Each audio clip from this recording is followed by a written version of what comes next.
me? This is Unleash. Are you listening? Can you hear me? This is Unleash. Are you listening? Can you hear me? This is Unleash. Are you listening? Can you hear me? With your host, Brandon Tierney. In 3, 2, 1. What's up, everybody? BT Unleashed. I'm fired up today, man. I'm fired up today because I cannot wait to watch the Knicks tonight. Hey, listen, I got a memo for the Knicks at this point. There's nowhere else to hide. The Giants made their move. The Giants were in the headlines for a good month or so. Who are they going to hire? Then they get horrible. Then the press. Focus on the Giants. The Yankees and the Mets moves and everything that they did. Focus on the Yankees and the Mets. Obviously, it's a little bit of a dead spot here in the sports period. If you're into the Olympics, all that. By the way, Team USA, wow. It was getting a little dicey there for a while, coming back and scoring those two late. Good job by them. But there's really not a ton going on unless you're a devout Knicks fan, because now it's time to get some answers. There's nowhere to hide. You can't duck the smoke. I want to see what the Knicks have, because tonight at Madison Square Garden, you're facing a team, granted, no Isaiah Stewart, which stinks, granted, no Jalen Durant, which I wish that they were playing, actually. But tonight, the Knicks have had a couple of days off. I know about Cat and I know about Brunson obviously playing, but I want to see what these Knicks are made of, because let's call for what it is. They're not catching the Detroit Pistons.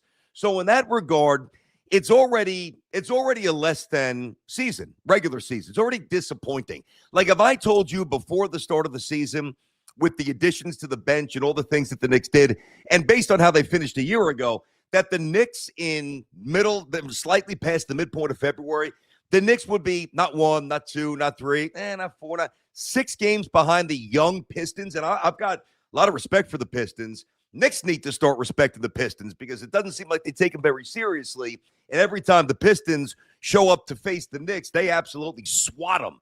They swat them like a fly at the barbecue. I don't think Detroit has any sort of fear or reluctance. I think they're actually salivating.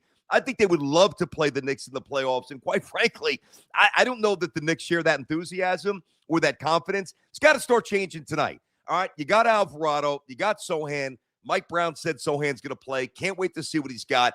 Unfortunately, it's going to be at the expense of Diawara. Okay, we could deal with that. But it's not only the Pistons. We have to understand here. The Boston Celtics, now granted, it's only a half a game. It's not that big of a deal. But think about the perception. When the great Jason Tatum went down, and it sucks for the Celtics, and it sucks for the NBA, and I would rather, I just don't like seeing guys get hurt. I know some of you disagree with that. Hey, if your team benefits, that's fine. I don't like tempting the sporting gods in terms of fate and in terms of injury. So I'm never going to be one of those guys, oh, so-and-so's out for the year. Oh, advantage Knicks or advantage Yankees or advantage Mets or Jets or I don't now. Maybe it's a little different in the NFL. Like if a guy twists his ankle or he pulls a hamstring and he can't play the next week, I'm like, all right, that's not bad. But that's different. When you actually root for injury, and I know that some of you do, and it drives me nuts. Matter of fact, I remember, was it I don't think it was Tatum. Somebody went down. It was a couple of years ago. He was only like 7 or 8. And my son he got a little excited that somebody got hurt. And I'm like, whoa. You're just starting your athletic career. You're going to be playing a lot of games. We don't do that in this house. We don't root for injury. And it's funny how quickly he changed. So now when somebody goes down, even if it's like St. John's playing somebody or one of the teams that he obviously roots for, he always says, I hope he gets up. So that's what we preach in this house. I think anything other than that is very weak. And you're tempting fate. Anyway, when Tatum went down, right, as much as it stinks for the NBA, you want your stars to be out there. Can somebody explain to me, even though it's only a half a game, how the Knicks are looking up at the Celtics in the standings? Can somebody explain to me why that's happening? So you look right now, they're pretty jumbled. They're not catching the Pistons, as I said. I don't really know where they're going to finish. I would say probably second, maybe third. But I think you've even got to be careful and watch out for the Cavaliers, who are right now a game behind the New York Knicks. So Pistons up 6, Celtics 5.5 back at Detroit, Knicks a half a game back at the Celtics, and the Cavaliers a half a game behind the Knicks. And the way this has gone so far, it's just been ugly, man. It's just unacceptable when you've got the resources that you have, when you've had the playoff success the Knicks have had as a group, when you've got the allotment, the sheer volume of very, very good basketball players to just get absolutely throttled, not once but twice, by the Pistons. I got to see something tonight. Garden's going to be on fire. It's message time. And I really, listen, I don't say that about the NBA at all. I'm not an NBA alarmist. I understand the flow of the regular season. I'm not saying that there aren't some games where there's a little bit more focus. What I really have said over the years is that depending upon the team and depending upon the year, there's probably 7 or 8 games that you really need to pay attention to. Like if you're a fan of a certain team, like, back in the day when Steph and Clay and the Warriors were humming, like, all right, let's see how they do against the Rockets with Harden and that crew. The Knicks and the Bulls, Knicks and the Heat, Knicks and the Pacers back in the day. But right now it's Knicks and Pistons. And if it was like 1-1 or Knicks had won the first 2 games, or really, even if the Knicks had lost the first 2 games, but it was very close, I think I would process this differently. This is about gut check point. This is pride. Now, one thing, I thought it was time for Tom Thibodeau to go. I'm on the record with that. I've said that. I said that. As a matter of fact, I was saying that during points of last year and even the year before. And I may have jumped the gun on it a little bit, and Tom did a really good job.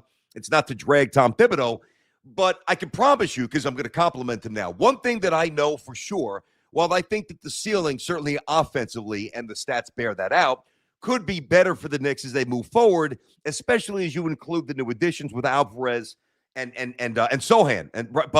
But I don't necessarily know that the Knicks are going to receive the marching orders from their coach, because Mike Brown, and I respect this from Mike, went out and said, I paraphrase, it's time to punch back here. Like, enough is enough.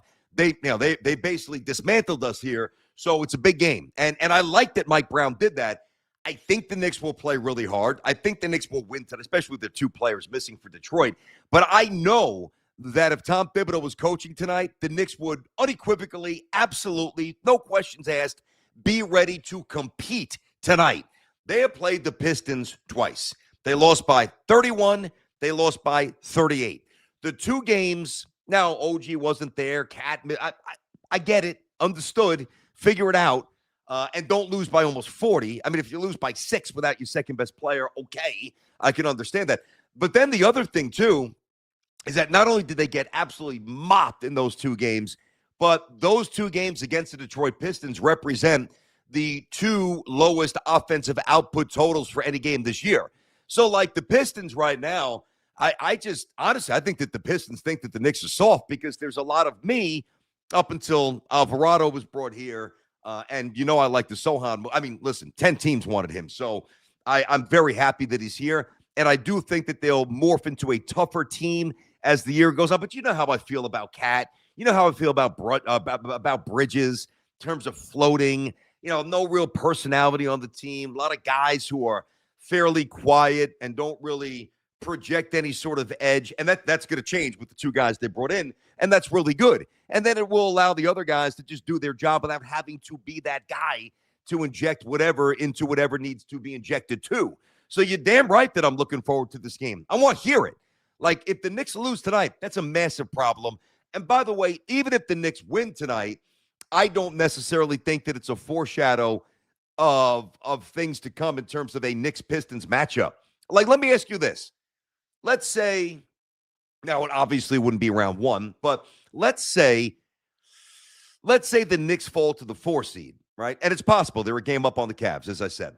And they're playing the Pistons in round 2. So instead of playing them in the round 1 like they did a year ago, they got them in round 2. Based on what we've seen so far, number 1, Pistons have the home court. Who's Vegas favoring? Vegas is favoring the Detroit Pistons, and rightfully so. I mean, you can sit here. I'm not going to do it. But I say we just to, make it a collective Knick fan base thing.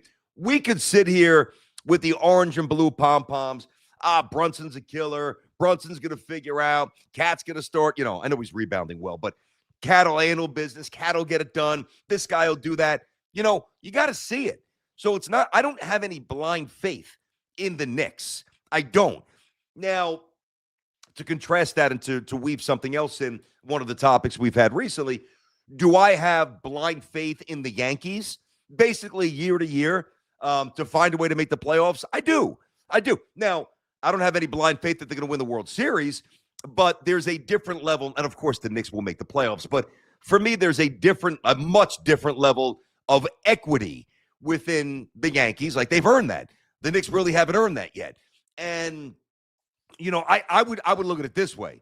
I think a better example is like, okay, and I know that the Yankees have made some moves and all the other teams in the East have made some moves. The Yankees need to show me, forget about the Red Sox and the Tigers and the Orioles and the other teams, forget about them for a minute. The Yankees need to demonstrate to me that they can go on a field with Toronto and beat them. Because the way the Toronto Blue Jays slapped them around last year, that's where I'm not looking to cash in the equity, right? And it's beginning to apply the same way to the Knicks and the Pistons. Yeah, of course, I believe the Knicks would be very good coming in. I said like 54 wins, whatever my number was with Sal on the fan. I think initially I said 60. Yeah, and then I walked that back very fast. I may have even settled on 56 or 57. I don't think that they get there, but the faith was there that the Knicks would be really good this year, and they're good, but like that's the bare minimum expectation. This is championship or bust, and the Knicks have been able, because of all the other storylines going on in our city, and there's always a ton of them, Knicks have been kind of pushed to the side of the road a little bit, and we'll get to the Knicks when it's time to get to the Knicks. Well, I got news for everybody. That's what I'm saying today. It's now officially time to get to the Knicks. What are you made of? What do you have? What's the ceiling? Where are we going? Now we start to, I am beginning now, starting tonight, to dissect the Knicks on a night-to-night basis. Because they've got two new players, which means a different rotation, which means we're past the halfway point, all-star games in the rearview mirror. Mike Brown said, yeah, we should take this personally. We need to show pride tonight. We're going to learn a lot, not just about tonight, but about the other matchups that the Knicks have the rest of the way. So I can't, against good teams. Can't wait. I'm not going to get wrapped up, the Hornets and while it did bother me when they lost to the Pacers before the All-Star breakdown, when they went to overtime, and Indy, without their best player, one of the best players in the NBA, Halliburton, one of the best, but certainly their best, and a thorn in the Knicks side. And you go to overtime, let's wake up. You let this slumbering Pacers team, walk into the Garden and have their way, and somehow you find yourself in a game here, and you get to overtime, you get this reprieve, you get this last-second respite when Cat hits the couple of free throws to give you 5 extra minutes, and you don't show up, you get outscored 9-zip. Like, to me, that's a character flaw. That's where a team that I've got supreme confidence in would say, all right, let's stop messing around here, guys. We had 4 quarters. We've been in a coma. We got the extra session. Let's go to work. Let's school them. Didn't happen. It was the exact opposite. So I really don't think, and this is a guess, and I want to get some of the comments, obviously. Got some other stuff for you. I want to tell you about my chat with Sal last night. Had a good time with Sal on his YouTube show. Stan Van Gundy said something interesting, although I think and that's kind of code for idiotic. But I'll get to that about rearranging, really overhauling the NBA draft. I got a little something from last night's St. John's game as well. But it's mostly a Nick day here. Because think about this, guys. Harbaugh has been hired. He has been introduced. I know the draft is coming, and that's going to be massive content, and I can't wait. A matter of fact, I was reading a mock today, and maybe I'll do this a little bit tomorrow because I really want to focus on the Knicks today. But the pick that they had, and really not only the pick, because that's less important, it's more about the direction. I disagreed with what they had the Jets doing at 2, at 16, and the Giants at 5. So I'll do that a little bit more tomorrow. And the draft is going to overwhelm us and take over. And the Yanks and the Mets, spring training games, we get excited that it's the regular season, that it's Selection Sunday, and before that, the Big East tournament. And there's going to be other things that are going on that will at least partially obscure how we view these Knicks. Not today, not tomorrow. Like, it's got to be go time here. They've got to realize that it's now time. This is about a championship. This is not about little incremental baby steps. This is not about, oh, wow, what a cute little story. Tom Thibodeau came in, changed the culture. Julius Randle's balling, a bunch of scrubs, playing above their heads. And because it's COVID and the world's spinning in a wacky way, not everybody's ready to play on a night-to-night basis. And one thing we know about the NBA, if you bring the energy and you play with some pride and purpose defensively, an average team can elevate themselves, which really isn't the case in football and baseball. But it's very apparent in the NBA that we're not talking about that COVID season. We're not talking about, a return to competence by the Knicks. We are talking about the ability or the inability for the Knicks to deliver what they are finally supposed to deliver. You got the roster, you got the superstar, you got the depth, the circumstances are in your favor. Figure it out. Like everything, you've been handed this on a golden platter. Really, next year's not going to be this way. Tatum's going to be back. Other teams will recalibrate.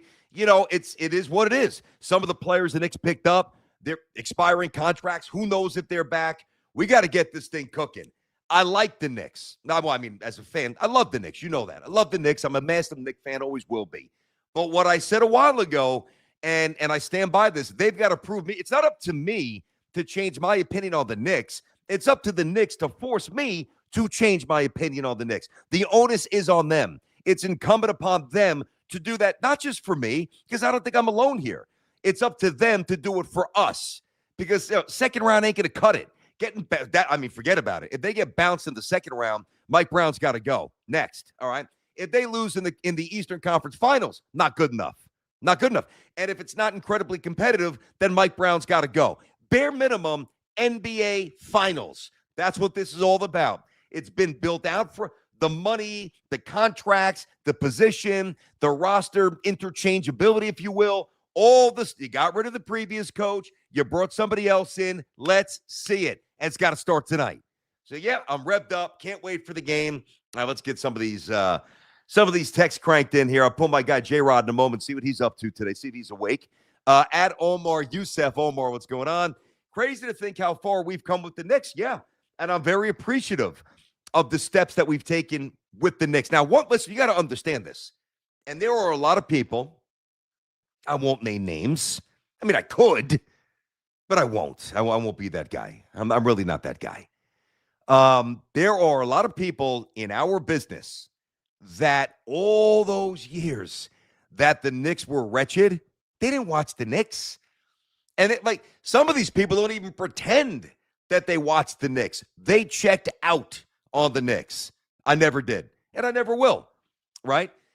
Whether it was Van Horn's teams or Eddie Curry and Jerome James and Marbury and Q Rich and Jamal and Nate, or other iterations with not MB, with the what the hell's that? What was the point guard? Peyton? What was that dude's name? He stunk. What was it? The Nerlens Noel team. Alfred Payton. Alfred Payton. There you go. I don't know why I had Gary Payton. I had all sorts of names. I had Joel Embiid in my head. Late night. I was a late night. Well, it was a busy night last night for me. Looked like fun. It was. So check this out, right? So, and it's not a complaint. It's just an observation. So, yeah, I do the show. I do the post-game wrap, whatever. It's a workout day, so I get a good lift in the basement, just trying to, feel good. And I do that, and then we had baseball practice at 4:30 for one of my son's team. This is the one team that I coach, right? His travel team, locally in town. Love the kids, good team. We're God, I'm gonna miss coaching these kids because they're a year older than him, and eventually the league that we're in ages out. Okay. And I've coached these kids since he was 6 and they were 7. God, I love them. But anyway, practice last night from 4:30 to 6. And then I get a text while I'm driving to practice from my wife. Hey, by the way, it's Ash Wednesday. There's a 7:00 mass at so-and-so. Yep. I'm like, all right. I know I'm going to go, right? Do it for the kids. Do it for myself as well. Do it for my wife. Do it for the family. So now this is funny. I run to church. I come back from practice, do some more work, run to church. And now when I was growing up, you just go in, you get hooked up with the ashes, and it's over. That's that. This was an hour mass. We're getting the messages, we're getting the readings, we're getting 5 songs. Oh, man. I'm looking at I wouldn't care ordinarily, even though long masses, I do get a little frustrated when they're too long. But it's one thing on a Sunday, it's another thing. It's a Wednesday night. Yeah. So I also know that I've committed to go on Sal's show at 8:00. So the mass is at 7. So I get there. I'm like, all right, we'll be out of here in 15, 20 minutes, maybe 30, right? And we took 2 cars in case I had to leave early, which of course I had to. I'm looking at my phone, which I never do in church. I'm like, all right, what time? Because I don't wear a watch day to day. That is my watch. I'm like, all right, at 7:30 we got time. All right, 7:37. This guy they haven't even had the offering yet. where you could donate to the church. I'm like, it's getting late. The 7:42, my legs just start like I get that nervous energy. My wife's like, it'll be fine. Jen's like, it'll be good, don't worry. 7:43, 7:44, 7:45. I'm like, I gotta go. So what I do is, and I really wanted to get the ashes. Like, that's why I was there. Means something to me, right? So as now I'm like, all right, guys, I gotta go. I tell my son, my daughter, my wife, I'll see you at home.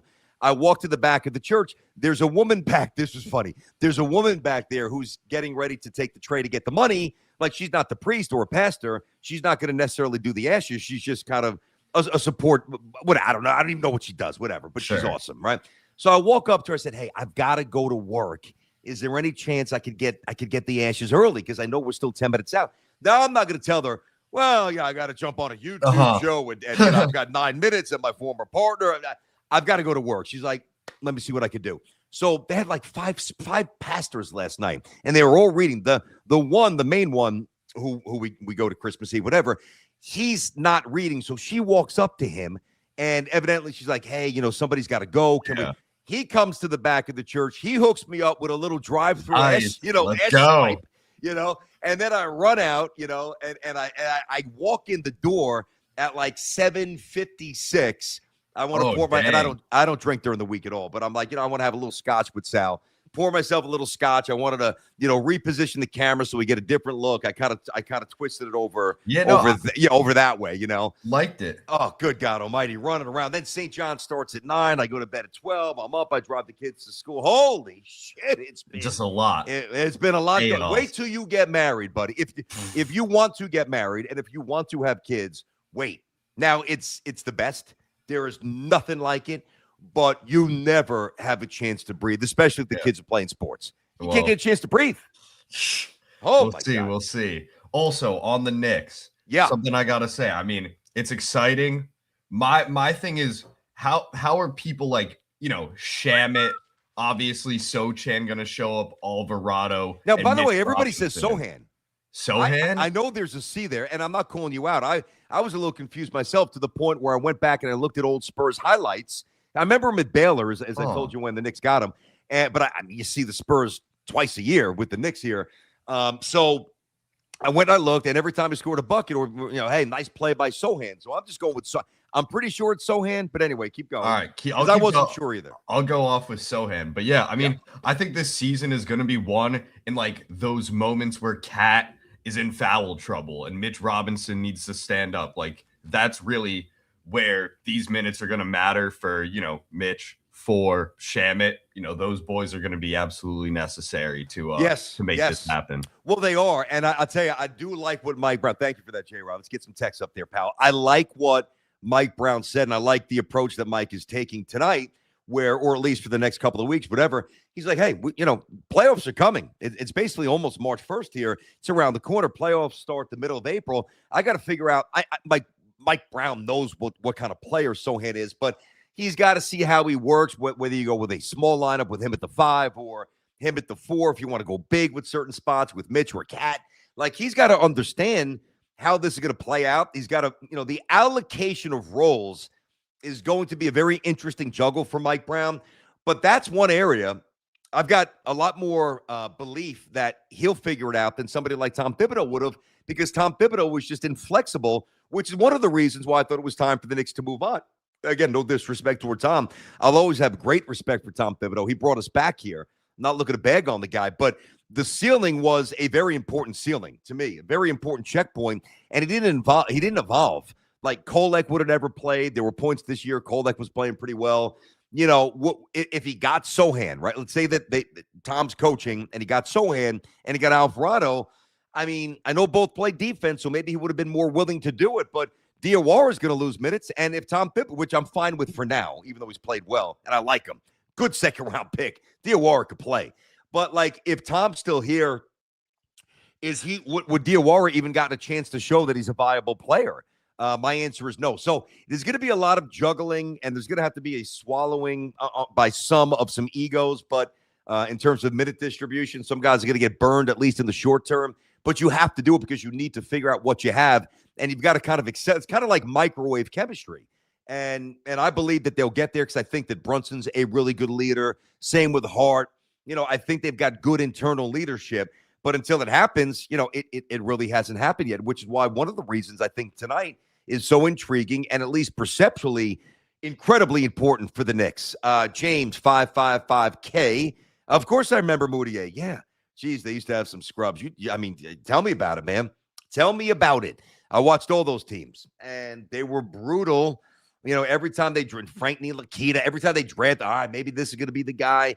I am appreciative of where we are. That came up if you just tuned in, like contrasting where they are now, and more importantly, the expectation of where they're going to go. Like, it's not about being greedy or not being happy with the renaissance and the resurgence of the Knicks. You know what I mean? Like, it's not that at all. It's just a very clear understanding, because they've said this and they've showed us this, that it's next level time. And I'll say this about the NBA contrasted to the other sports for a second. Like the NFL, I do think this is just a random, little offset here. I think you'll enjoy it. You might not agree, but I think you'll find it somewhat interesting. Like when the Knicks are really good, and they're really good now, we'll see if they can become great. The NBA is better. It's just better. Now, it's also cyclical. Like when you had Magic and Bird popping in the mid 80s and vying for championships, the Knicks had Bernard King, but they didn't win anything. And then he got hurt, and like the NBA flourished without the Knicks. But you do notice, to me, a pretty significant uptick in viewership and energy, whether it's, First Take, Stephen A. talking about the Knicks. Like when the Knicks matter, the content is better. The NFL doesn't need the Jets. Yeah, sure. If you have a Monday night or a Sunday night game, Jets in Miami or Jets and whomever, if the Jets are really good, you'll get some more New York, New Jersey, Connecticut, tri-state viewership. But the NFL doesn't need the Jets. I think the NFL certainly needs the Giants more than the Jets. Like when the Giants are good, I think that resonates more in terms of viewership and popularity. I think when the Rangers are really good, like championship-ish viable, I think the NHL certainly feels that. Of course, the Yankees, it's a given. Yeah, I think when the Mets are really good, I think that helps for sure. But then there's no doubt, like when the Knicks are at this level and, hopefully even a step or two beyond, they really do impact the NBA. And while ratings and like the monetization of the sport and the global expansion and the branding, that literally doesn't do anything for us as consumers. It, like in terms of putting money in our pocket, it does add to, the flavor of the NBA. And, it's a litmus test here for these Knicks tonight. Let's see what you got. I thought this was pretty interesting, and I know he's going to get paid here. Oh my God, yeah, I remember him. Oh, guy going Bargnani, that guy, Noah Vonleh up there. Geez, I think he was with the Magic before the Knicks got him. Either way, yep, I know. Hey, there's a lot of real ones out there. Come on, but there's also a lot of phonies, and if the Knicks aren't good, they don't watch the Knicks. Whatever, that's their prerogative. So, did you see the? It was very benign, but it's interesting. I want to open up to a discussion here, at least a small one, because it's going to happen. But part of the reason why the Knicks really need to pop through now, all right, maybe you extend that championship window the way they're built into next year. But after that, you're flipping coins. Like the randomness of what could happen for these Knicks moving forward, it's very worrisome. And I'm talking about the impending contract situation for Jalen Brunson. Now, Jalen's a killer. He's going to have his number retired. I don't even care if he doesn't win a championship.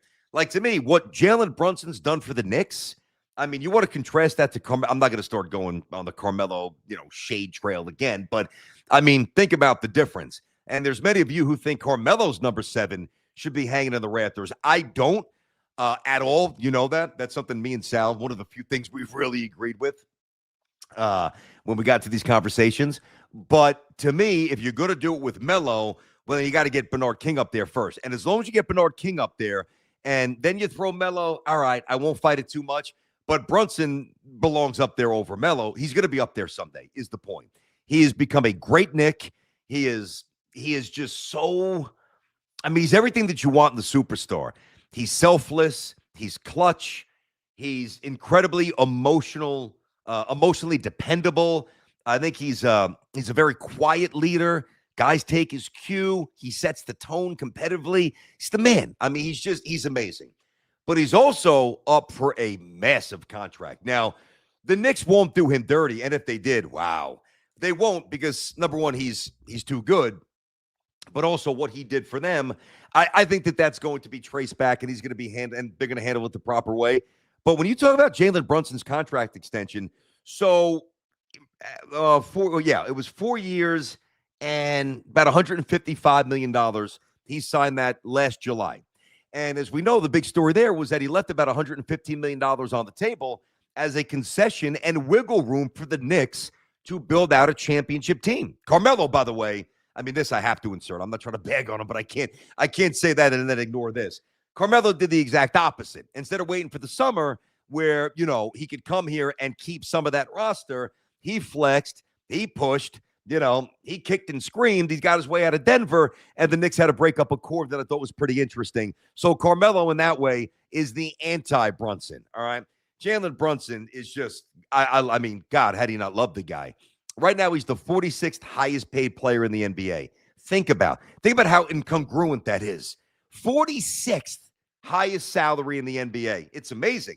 And last year, I think it was worse. He finally got a little kick up this year. Last year, he was in the 20s. This year, he's up to 34. Anyway, he's got a player opt out for 28-29. And, of course, he's going to opt out. When he opts out, based on what he did in the summer of 2024, he is going to be eligible. J-Rod, do you know the numbers on this? I'm gonna let you guess. He's going to be eligible for a 5-year extension. What do you think the totality of that deal is going to be? Not AAV, 5 years at total what? What do you think it is? 5 years. Okay. Let's see. Guess. So like $60 million a season. All right, so you're talking about 300 at that point, 60? I'd go I'm going to go $320 million. 5 keep years, going. 20. Keep going. Higher? Yeah, look, keep going. 5 years, 350. Keep going.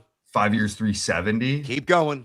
400. Keep going. 410. Keep going. 450. I like the way you played the game there. Way to sell it there. That boy, J-Rod. 417. Oh, my goodness. You're talking about 80 times 5 is 400.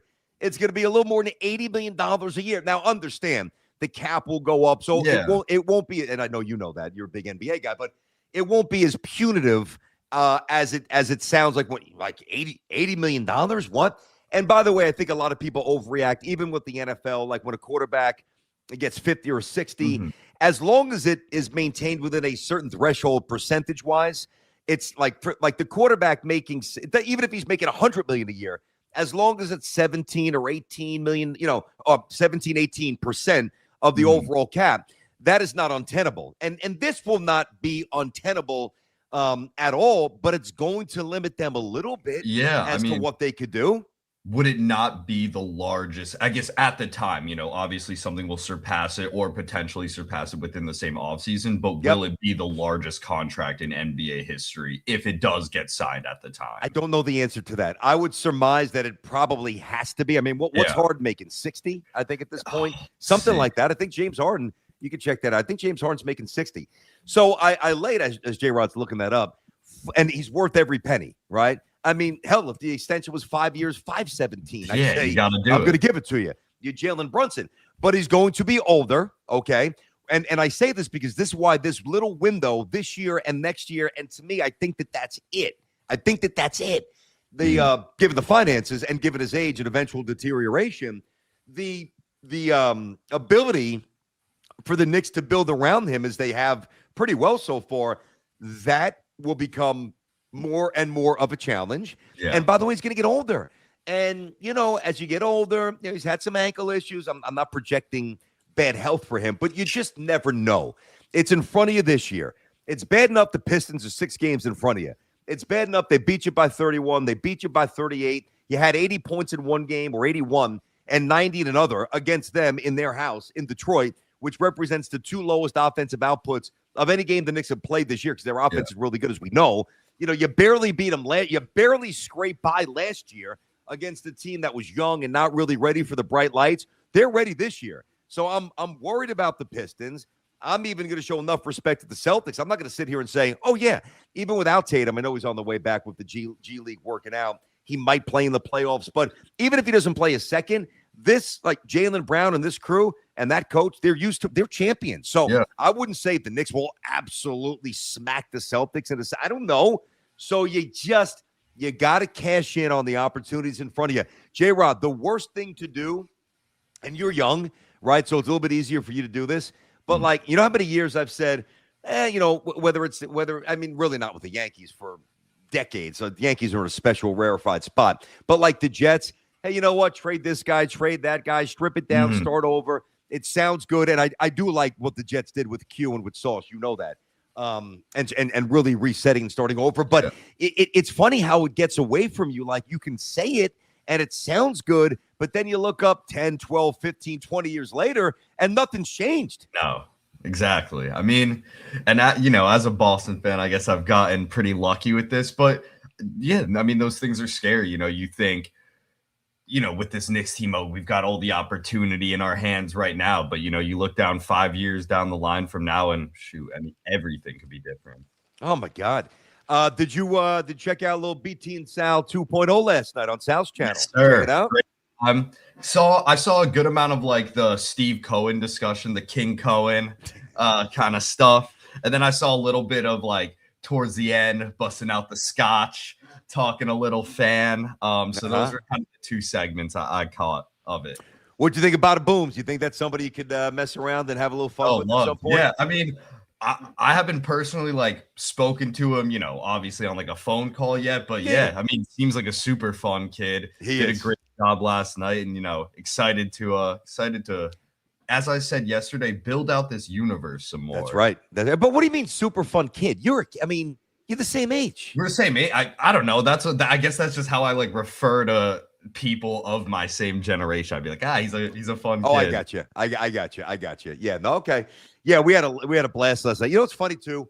So full transparency, and we talked about it last night. So I'm not talking out of school. Like if it was something that Sal and I talked about privately, I wouldn't divulge this. But listen. Of course, we're doing our own thing. Goes without saying. We did the BT and Sal live show. Rousing success, sold out. Boone came, phenomenal. Vogel Theater, Red Bank. We're planning. We're actually getting on a call today when I drive out to St. John's to interview Patino for the show, which airs tomorrow. The Red Storm reports. I got to hustle and another busy day. So good. Got to make a move. You got to embrace the grind, right?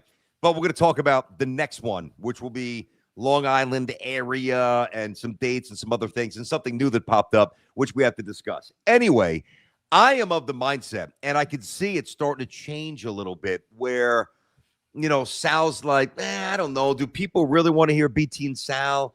And I'm like, dude, yes, they do. Absolutely. They do.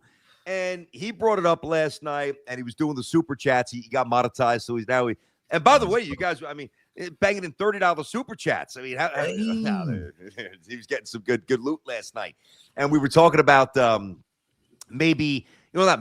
some more stuff together. And I'm like, dude, just read the comments. Just look at just feel the energy. Like to me, and I think I say this because I think he's starting to see it a little bit more. I don't want to say my way, because it's not my way, or I don't mean it like that. Yeah. But I think he's starting to truly understand now that people want to hear BT and Sal. We could do it once a week, especially during baseball season. We got to figure out a way to do this once a week.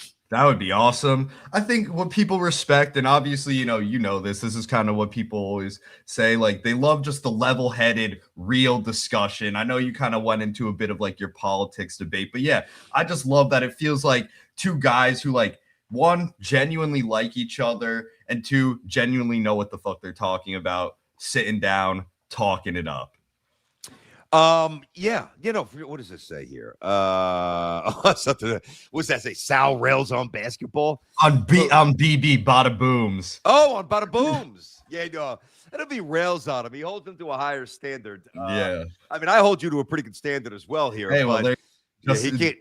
Just by the mention, you got the super chat right there. Oh, I'm not looking for that. It's all good. I'll read that in a sec. Keep that up, man. When I brought him on this show, I'm like, you can't help yourself, dude. You've been working with Bada Booms for like 3 days, and the needle. He'd do the same thing with Hoff. Like if Hoff would mess something up, How about Hoff? Like, Yeah, and yeah. I don't know if that's like a Mad Dog thing or a Francesa thing that he just kind of saw all those years. But and by the way, I used to do that all the time. I used to really do that to my producers, my You guys gotta on the get air. on them. Well, no, of course. Listen, when you mess up, because everybody messes up, I will let the whole world know that my guy J Rod messed up. But it's funny, and I think Bada Boom's has a good personality to deal with that. It's all in good fun. It's all in good spirit. What do we got here? At Telly Lot 77, Telly, what's cooking? Yeah, there's no doubt about this. We need more BT and Sal. Great job last night, BT. Keep it going. And I what I do is just in terms of getting a sense of this show and building this show out and learning and refining and tweaking all the things that I'm constantly doing that you guys don't necessarily know. And I'm not just talking about the lighting and all the other stuff, the aesthetical stuff, talking about the comments and really getting a sense of what's working, even looking at the advanced data, like, all right, which shorts popped, which topics popped, what graphics look better. It is a never-ending process that I embrace, that I don't profess to know, everything about. Like, I'm still learning. He's still learning, J-Rod as well. But anyway, what I do like to do that. And while I will watch some of the show back just to get a sense, as I said, I don't read all the comments. Now, I will respond to comments, right, as they pop up. But I'm not like sitting there every single comment. I don't do that on Instagram. I don't do that on Twitter. I will select things, or maybe certain times I'll carve out time to respond. But I purposely went back and I looked at when he was on Unleashed, the comments, and I when it was available on his show last night, about an hour or so after we ended it, I went back and I read the comments on his channel about what he and I just did together. And it's so abundantly clear, so apparent. Again, there's logistical hurdles. I get this. He's doing his thing. I'm doing my thing. I am probably I'm not saying fully, but as confident as I've been since the show broke up. Mm-hmm. Their decision, not ours. Since the show broke up, that we are going to do something with a little more frequency than maybe we thought that we would. Awesome. I don't know how. What I'd like to do, can you explain to me quickly, because I don't want to waste a lot of the show on this, but like, say if we do something like once a week, right? I mean, it would be great. Now, next time he'll be on my show and then vice versa, hot potato. But, and I think I asked you this one other time, can we do it with where, like, we're both streaming simultaneously? Yes, absolutely. We can do. I thought that we could do that. Yeah, I mean, because you could also, what I discovered the other day, I mean, I don't know if you'd want to do this just because Twitter is so toxic, but you could stream. Twitter sucks. You could stream simultaneously YouTube and X and have the same stream going on. I don't know. Okay. Not like you necessarily want to do that. Also, quick side swipe. Watch Soul Power yesterday. Oh, the second episode, because my roommate was watching it. Spencer Haywood got absolutely oh my God. Yeah. This guy got screwed. I know. Spencer Haywood, he's one of those names like, Moses Malone, who came out early, was in the ABA. Of course, even I knew like Dr. J. I didn't know about Luau Sindor, the flirtation with him. Yeah. Talked about that. And I think this was part 3, so I don't want to give too much away. But one of the teams, you definitely. So you said you saw the first 2, right? I saw second episode, and then my roommate caught me up on the first. So okay, gotcha. I'm like pretty up to speed, up to 3. Okay, so there was, I forget their names right now. They own the St. Louis Spirit, right? And they obviously dissolved because the NBA only wanted the Spurs, the Pacers, the Nets, and I think they took 4. Whomever the 14th one, whatever it was, but they took a few, and then the other, like the Kentucky Colonels, they got dissolved, as did the Spirit, some others, and the owners of the Spirit. That's where Bob Costas started his career. Yeah. He was the voice of the Spirit, and the owners came up with a very interesting plan because they thought, and I don't blame them. They're like, hey, we've been in this thing together, man, and now they want you. Well, how about you do a little something for us? And it was really largely rooted in TV rights. The ABA was local and the NBA was national. And tell me which one's more profitable. Now, not the ridiculous price tags we see today with like Prime and the Yankees on opening day on Netflix, but relative to that point in time, obviously lucrative. So long story short, there were 2 brothers who owned the Spirit. One of the brothers said to the other one, he said, hey, I want to do this, that. And they put it in writing and they convinced the other teams to give them 1/7 of the is that me or you? Is that you? Well, come on, J. Rod. Now I'm going to have to get on you, buddy. Come on. It's a rookie move. Convince the other two to contractually agree for perpetuity, which means forever, 1/7 of all the TV rights. What the hell's going on here? Is that me? I mean, I don't know. I mean, Yeah. I don't think it's me. I mean, I got Sal texting me. And I see. Hold on. I don't know. It's you. It's me. Anyway, it was like $800 million over time. So the St. Louis Spirit, they were dissolved in the mid 70s. They were getting money up until I think the NBA finally bought them out in like 2014, and they banked $800 million because one of the guys, and I think they paid like $1 or $2 million for the ABA team back in the day in the late 60s or early 70s. And Mark Cuban, who was on the episode, he's obviously a businessman. He's like, it's the best deal in the history of deals. Crazy. So keep watching. You'll like it. It's really good. It's really good. Get a couple of more tweets up here. What do we got here? We got please get back with Crazy Sal. Well, I mean, yeah, we'll do it as much as we can. Sal's not crazy. If anything, Sal is calculated. I mean, we're all a little bit nuts. I think anybody who does this for a living has to be a little bit off, don't you think? I mean, to just stare into a camera and perform and speak in an empty room to, hundreds and thousands and tens of thousands of people and hundreds of thousands and eventually millions on YouTube as this stuff floats around the entire world, you got to be a little wacky, right? It's an unconventional job, which means you probably have to have a bit of an unconventional mind to do it. Any thoughts on the Winter Olympics at Gabagool? Gabagool, 56. Not really. Not an Olympic guy. Don't really care. I want us to always win. Go Team USA. Just don't care.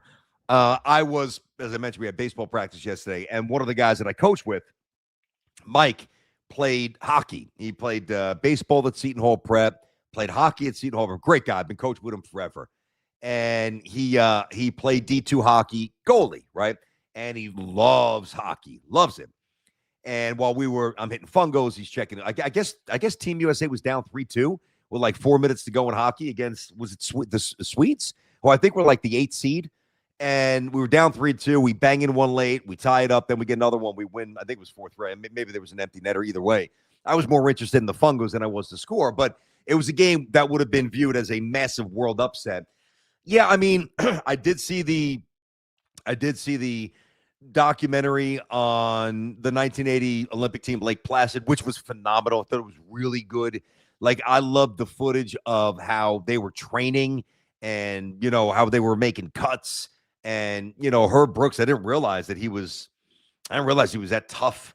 Like, they really couldn't stand him. They respected him, but they couldn't stand him. I just didn't really know that. And I thought it was equally interesting where, a lot of the guys at the University of Minnesota where you would think were assured to make the team, they're like, I don't even know if we're going to make the team. Really, really good. So I like stuff like that. I remember years ago, there was a documentary on how then USSR screwed us in the 72 Olympics in basketball. Like, that stuff always piques my interest. Boxing, like Breland back in the day. Obviously, basketball I pay attention to. Like the 84 Summer Olympics, like javelin or Carl Lewis long jumps. Dan and Dave with the Reebok commercial back in the day, the triathletes. I mean, I actually know a lot more than I let on, but it just, I don't know. I'm not really into it. I haven't watched it for 1 second. I do find, ironically, like the gymnastics I find interesting. I'm not seeking it out, but when it's on and my wife has it on, I'll watch it. Like, what they do is amazing. And like the speed skating is pretty, I'm not looking for figure skating. That's boring as tears to me. But like the speed skating, I mean, yeah, some of these crazy jumps they make, and like, Lindsey Vonn tearing up her knee. But no, I really don't think I've watched 1 second. Now, J-Rod, you're a lot younger than me. And I think each year, I think each Olympics, there's been a diminishment in terms of whether it's pride or attention. Like, there was a point where the Olympics were everything. Mark Spitz, swimmers, Greg Louganis, diver. Are you into it at all? At all? No, I mean we throw it on, intermittently. Yep. I find some of it cool. Like what was cool, the luge. Like I thought that was entertaining to watch. I feel like, yeah, like this guy's saying, like there's some beautiful women in the figure skating, so I think that's fun to watch sometimes. Yep. But honestly, on the whole, it doesn't really. I'd say Summer Olympics is really what catches my eye more. I'd say, obviously the basketball. Yep. Oh, definitely the sports hoops. like Yeah. that. Yep. Track Yep. and field. It's kind of Yeah. more Yeah. exhilarating. It's more exhilarating, I guess, to watch. That's the fair. hockey's cool sometimes, but yeah, I like the Winter Olympics for like the interesting sports, like the bobsledding or the luge that you just never even think about. You know what I find interesting? Like you look at some of these crazy, so like the ski jumps, right? Anything, or even like gymnastics, like whether not that this is gymnast, but like a pole vault or something of incredibly high degree of difficulty that's very dangerous, like where you are fighting gravity and incredibly vulnerable, where you're upside down, whether you have skis on your feet or whatever you have. I always find it interesting, like how does somebody work up to that point? Now, and like think about this. Let me explain that a little bit better because you practice. That's the easy answer. But all right, so you have somebody who throws 98 miles an hour. They were throwing, 40 and then 50 miles an hour when they were a little kid, and then you hit 60 as a benchmark, and then 70. Then you start hitting puberty, and maybe you start sniffing 80, 85, 90. You got the right genes, you got the right body. All right, that's how you incrementally work up to 95. But there's no, yes, you can hurt your arm, but there's no fear. Like, okay, if I throw this pitch, God forbid, like I'm not going to be in such a vulnerable physical state where I'm trying to make this jump and flip over 5 times in the air. I don't even know if I explained it properly. It's hard to communicate, but I see some of the things that they do, and I'm like, how do you get to that point? Yeah, no, knowing that you can actually get to that point. Yeah, no, it's wild because it's like you build yourself up, and it's like there must have been so many near-death encounters within just like the training of, pushing yourself to be able to do whatever it is, like a double backflip while on skis. I guess a lot of baby steps are necessary, but like, yeah, to finally hit that first flip or whatever it is, that's what I'm saying. It must take a lifetime. Genuinely. It does. It as the pursuit of the Olympics. Sure. With Drew, NBC knows exactly what they're doing here. They totally focus on the smoke show athletes. Looking at you, Italian women's curling team. I've seen a few. I've seen more images of really attractive young women. Not that I'm really looking for, but when I see it, of course I'm going to look for it. That I've or look at it. That I've actually seen Olympics. Easily. Not even close. In the world of social media, that's really all you see. And every country has, beautiful people, and every country has ugly people. It's the world. It's human nature. But I saw that the Olympic Village ran out of condoms in 3 days. You see that? Yeah, no, that's absurd. Listen, a lot of future generations of athletes, I guess they're not being made. No, they're not. They're being stopped from being made. Yeah. But you know what? Hopefully some beautiful athletes could come out of this. Think about that. All you do is J-Rod, imagine training, for 4 or 5 years, whatever it might be. And I'm talking about like you're a gymnast. You're getting up 3 a.m, 4 a.m. God, everything. You're doing it from the time you're 3 or 4, and you get there whether you win the gold or you don't medal, or you just have, you fall short and you're, heartbroken, right? But you have no more responsibilities for the Olympics. Yeah. Think about that. What else are you doing? You're probably just tossing back drinks, partying, having the time. Woof. I would train for the Olympics just to be able to do that. Just to go to the village. Yeah. There we go. They're all young. None of them are married, or very few. Although and in shape. That's like yes. There's like the 2 requirements. You're right. Yeah. Oh my God. And with like-minded people, they know that they're not going to like burn them on social media. Like they're all like there's like a code of like respect, and it's not like they go to a bar and they meet somebody and they don't know that person, and that person might try to get a little slick with the phone, whatever it might be. I did see that. and this was interesting. I don't want to shame the guy because part of me, I can understand it. There was some dude, I think he was from Sweden. I don't know the sport. Not even sure if he's a Swede. But evidently he cheated on his girlfriend like a year ago, or I don't know. He definitely cheated on her. And I think he got the bronze, whatever event it was. Who cares? And he was like begging for her back. Like, dude, have a little. Oh my goodness. Yeah. That's like a movie. Yeah. Again, I mean, listen, if you're really in love, then and I respect that, then that's a good thing. Like you're using that platform where you're so vulnerable. And if you're trying to get her to take you back because you stepped out of bounds, you probably have to do so. And you really, really, really want her back. Well, maybe you got to do whatever it takes to get her back. That's very public. You know, some people are like, it's a little weak, man. I'm not going to say that. I will say it's very unique. I don't know if it worked. I mean, if that doesn't work, now here's the thing. Nothing's working. Yeah, if it works, he's a hero. If it doesn't work, then he's kind of a chump. Yeah. Then, you know what I mean? Like, you better embarrass yourself. Like, because if you do and it doesn't work, it's like, she probably maybe even would have preferred to do it like privately or something like that. But you know what? Hey, you got to take a shot, take a risk. All right, let me get this in here because I've got to go a little earlier today. I got to get out to Queens. And, boy, I hope Rick is going to be exhausted. I mean, they played at 9 o'clock last night. Good job by St. John's. They just keep winning. UConn lost, by the way. So St. John's now is atop the Big East by half a game. Creighton Saturday. And then a week from yesterday, up at Stores, UConn. St. John's keeps winning out. St. John's is going to win the Big East regular season title again, which is just amazing because we all know where they were, which was nowhere before Rick came to Queens. But they played at 9 o'clock our local time. It's an hour difference in Milwaukee.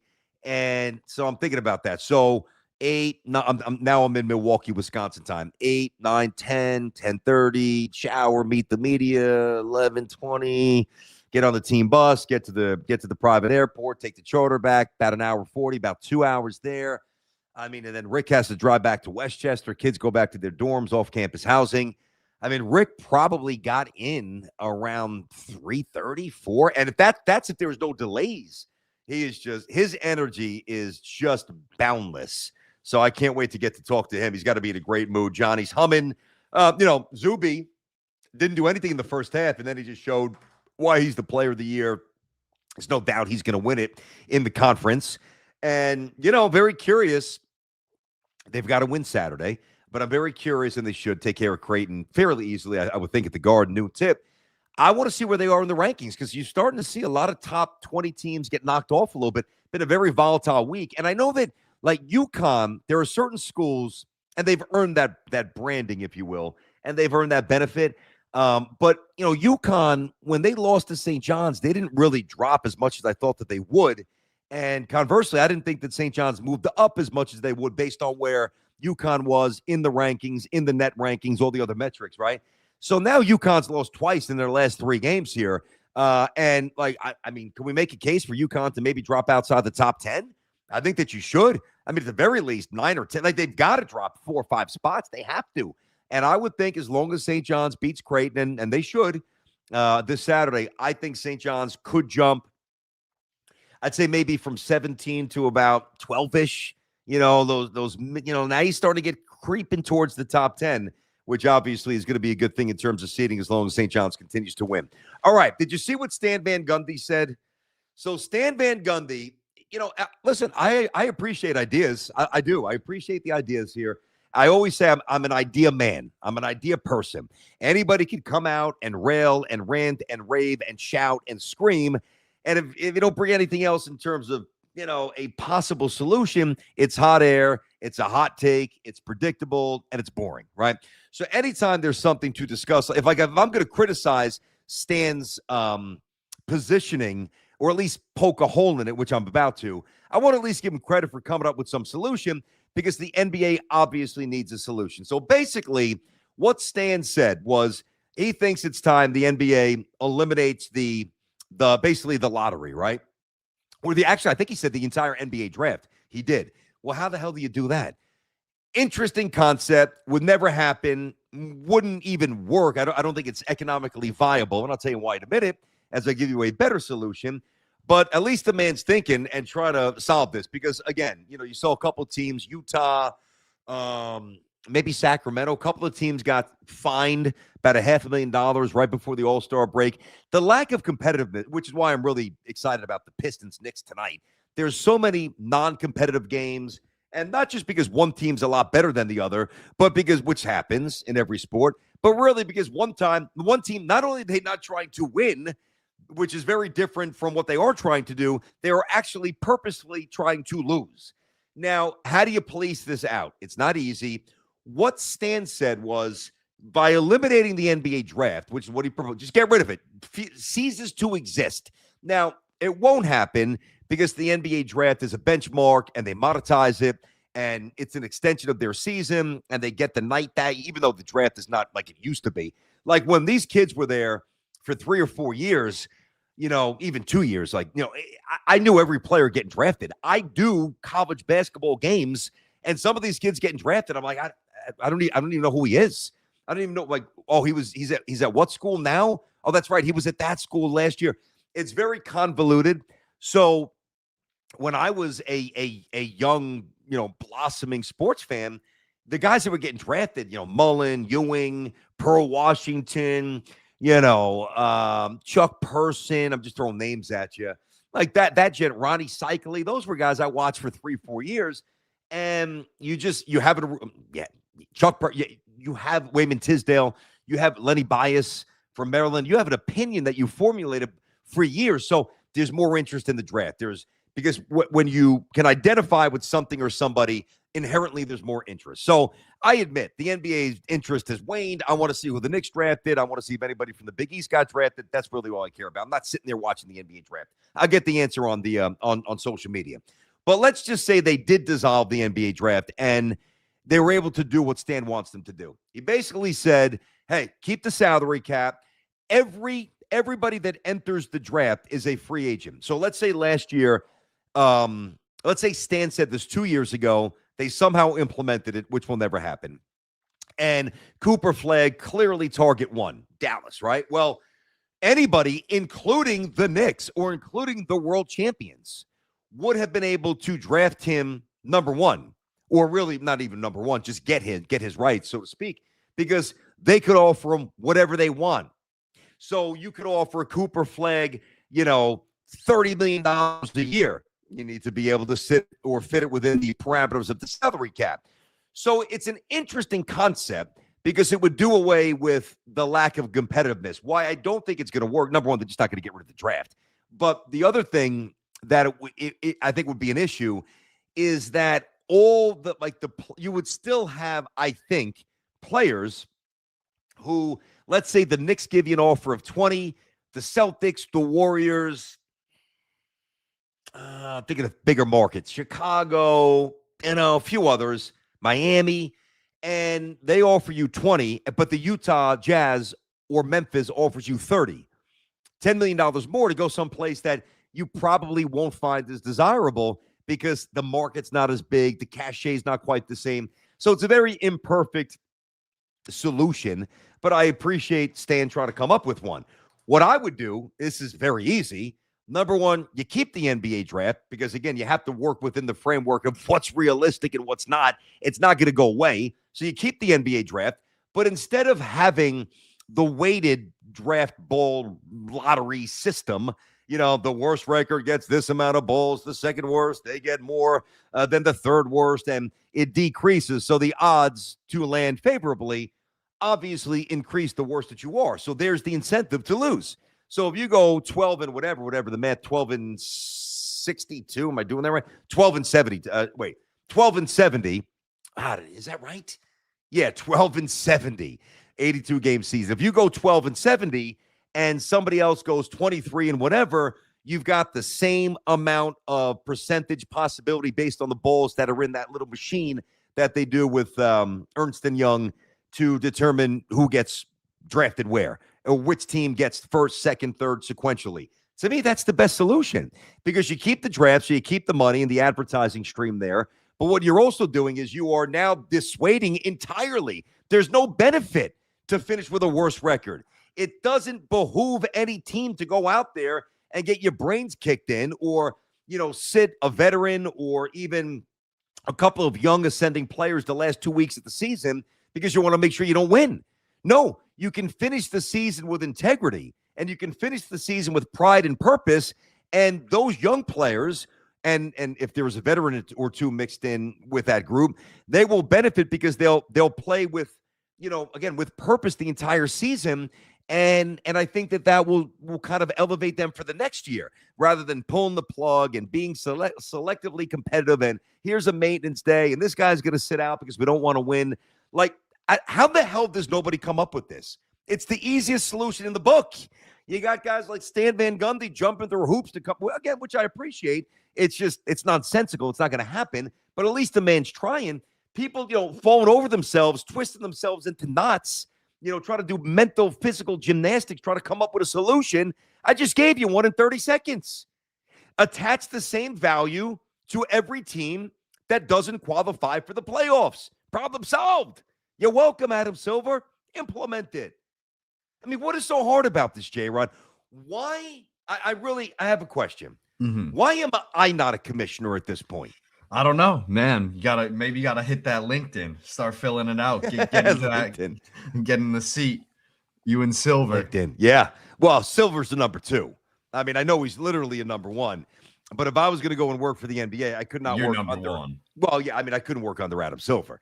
Adam Silver's I would have to relegate, with all due respect, Adam Silver to where he belongs, which would be number 2. He is a number 2 disguised as a number 1 because he's let all the players walk all over him. He's lost control of the NBA, and the product has become incredibly diminished as a result of his leadership. So I think he's a good man. I want to preface that. It's not personal. I do think he's a really good person. I think, morally, I think he's in the right spot. I don't agree with everything he says, but I think he's a good human being. He's just not a commissioner. Yeah. See, when you're a commissioner, you can't try to make friends. You got to drop the hammer and not care about the repercussions. He's trying to be buddies with everybody. He's trying to be boys with everybody. It's not how it goes, dude. There's a reason why David Stern's the best commissioner of all time. That's why. And even Goodell, now Goodell softened a little bit here, but there's a reason why Goodell, I think, runs a better NFL than Silver runs an NBA, because Goodell's not looking to be buddy-buddy with everybody. And the quicker that these people can figure it out, same with Bettman, and same with Major League Baseball. I just don't think there's a lot of good commissioners. It's very good. I could do the job. I know that I could. And speaking of LinkedIn, do you know that I've never once been on LinkedIn? Not once. There you go. So you don't even have a profile now? I don't even have an account. I do not. Congrats. Well, I mean, it's different. Like when you do what I now, if I was just entering the workforce now, trying to be a broadcaster, I'm sure I would be. Yeah. And I don't mean this to sound pompous at all. But, when you've been on the air for as long as I've been, people kind of, they're like, all right, we like them or we don't. No, I have a works feeling, out there. I have a feeling if you made an account, it would just be so many Marist kids hitting you up. It would be. Oh, that's true, too. Yeah, you would have a bunch hitting you up. Yeah, I don't have time for that. I always get time for the kids. I've got time for the kids. Like, I am pretty good with that. I do get emails from Marist students and some DMs. And, I've jumped on some podcasts, and I'll continue to do this. Younger, not even necessarily young, but starting out podcast. Hey, I'm a big fan. I'm looking to transition from this line of work. It will mean the world. Can you hop on? And they might have 329 subscribers, but if they approach it the right way, I enjoy that because I believe in paying back and I believe in pushing things forward. So I would have a LinkedIn account if I was just starting out. I don't need it, though. Thank God. Yeah, well, no. I mean, I hope I don't need it. If this YouTube thing doesn't work out, I might have to go and find something totally different. But I really probably could do it for motivational speaking. Yeah, maybe definitely. That's something I should look at. You think? I mean, I think it's a good way to just expand horizons with connections. It's also just I think it's a way to really, not that I'm doing an ad for LinkedIn right here, but I think it's a great way to just immediately directly message somebody you're trying to get in contact with, and they will likely respond to you. Okay, that's what I've liked about it. What else we got cooking besides you guys making sure you hammer the like button, get the likes up, hammer it away? Avery Summit's got a good question for you. All right, BT. If you were the MLB commissioner, how would you solve the impending lockout? Oh. I mean, this is long-winded. I mean, I can't get into that now. Maybe I shouldn't be baseball commissioner. I don't know. that is something. Listen, when you talk about the legal stuff, and I say that I could be commissioner, and I mean it like a lot of me believes it. But there are things that I don't have a legal background. Yeah, sure. Stearns did, so like these guys are legal oriented. So I don't know. I think I would start with transparency, and I would. I mean, there's things that I would do. I would be amenable to shaving a few games off the 162. There's other things that I would make sure I don't do, like having the Yankees play opening day on Netflix. And I love Netflix. I love it. But what are we doing? Like I would remain beholden to an extent to as many people as I can that help build the sport. Now, that's also a very easy thing to say when I'm not really looking to, because I speak for the owners as the commissioner, and they want to make money. So I can sit here in my office and say, well, I wouldn't have the game on Prime and this and that. I don't know. Maybe I would if I was in the moment and you saw the contrasting between conventional regional TV versus more streaming stuff. I get it. My biggest issue with the commissioners is when they don't address things properly, when they don't show any sort of backbone, whether it's suspensions or certain issues that they've allowed to get hijacked on occasion or whatever it might be. Like, that's where I think I would flourish. But I'm not going to be egotistical enough I wouldn't have a clue, with the legal stuff. I'll tell you one thing I wouldn't do is I wouldn't be banging my brother's wife if I'm Tony Clark. There you go. From the union side. When we did this yesterday, I thought it was erroneously, my bad. It's even worse. Wait, it was his brother's wife? Yes. I thought it was his wife's sister. Which is bad enough. Which is still obviously that completely ruins their relationship. But your brother's wife completely ruins your relationship with your brother. Yeah, you're done. Yeah. Can you imagine that? You're done. I mean, dude, I don't want to get too crass. I'll have a little fun. I don't want to get filthy here. But I mean, geez. I mean, how do you ever look him in the eye again? If you're Tony Clark's brother, I don't care how profusely he apologizes. You slept with my wife. You're lucky I don't beat your freaking. What? I mean, wow. I would first of all, we kick her to the curb. We never look at her again. You handle what you have to handle as a dad. You take care of that. Do the right thing. Obviously, I have zero respect for you. Get lost. Him, I could never speak to him again. No, I really couldn't. It would just be like the two people who you've probably loved some of the most in your life, the trust is gone. Like you can't trust your brother after that. Terrible. Who can you trust? No one. It's probably scary. I was always good with that, man. Like I never messed around with my buddy's girlfriends. It was always off limits, dude. I think that's as you said, honor amongst thieves. Listen. Yes. Which Tony apparently does not have. I like this. To what happened. This is a funny comment. What do we got?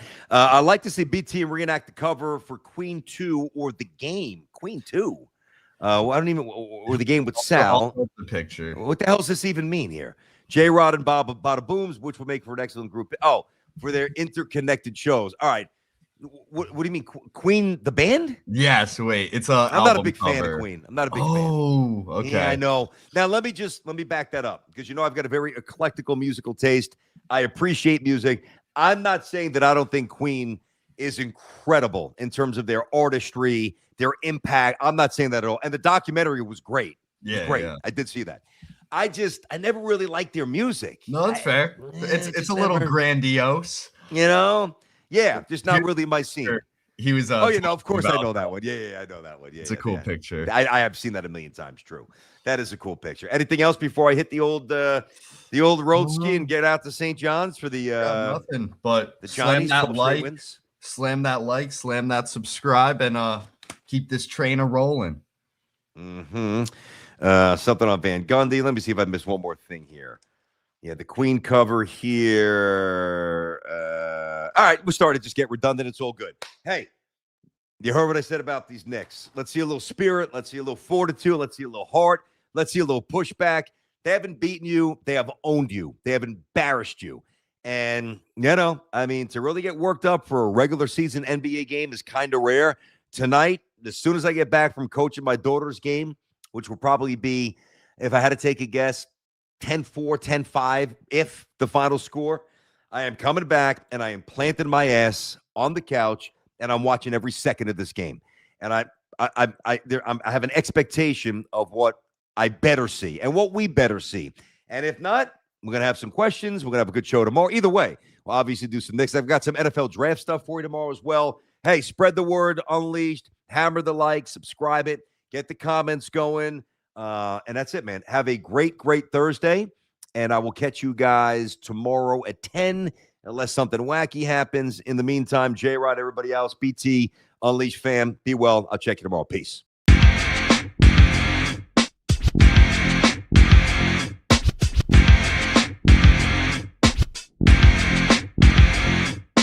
This is Unleash. Are you listening? Can you hear me?